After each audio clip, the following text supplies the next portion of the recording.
Tatlong bigating celebrity pantapat sa tatlong Duterte na nais na tumakbo sa senador? Bakit nga ba? Tara't na't panoorin.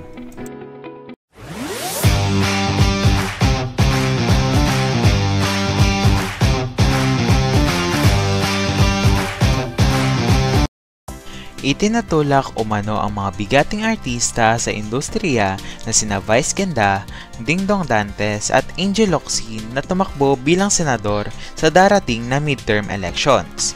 Sa latest episode ng Showbiz Updates noong Sabado, Hunyo 29, napag-usapan ni OG ang tungkol sa naturang panawagan matapos i-anunsyo ni Vice President Sara Duterte ang pagkakandidato ng kanyang ama at mga kapatid sa Senado.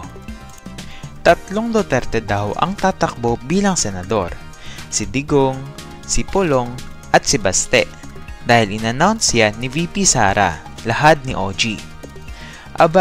Itinutulak naman ng mga tao na sige na please, Vice Ganda, Dingdong Dantes, Angel Locsin, tumakbo na rin kayong senador. Sinasabi pa, ikinokompara sila na mas karapat dapat sila, wika niya.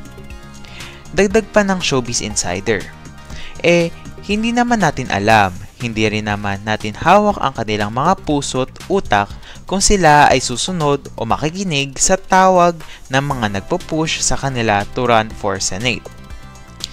Pero sa kasalukuyan, habang isinusulat ang artikulong ito, wala pang anumang pahayag o reaksyon ang tatlong nabanggit na personalidad tungkol sa naturang issue. Samantala, matatandaang nauna ng naichika ni OG sa kanyang showbiz-oriented vlog ang umuugong na kwento tungkol sa umano'y pagpasok ni Vice Ganda sa mundo ng politika. At dyan nagtatapos ang ating chika for today. Huwag kalilimutang pindutin ang subscribe, bell button para lagi kayong updated sa mga showbiz updates. At share and like button natin para marami bang ma-upload kagaya ng ganitong content. Yun lamang, paalam!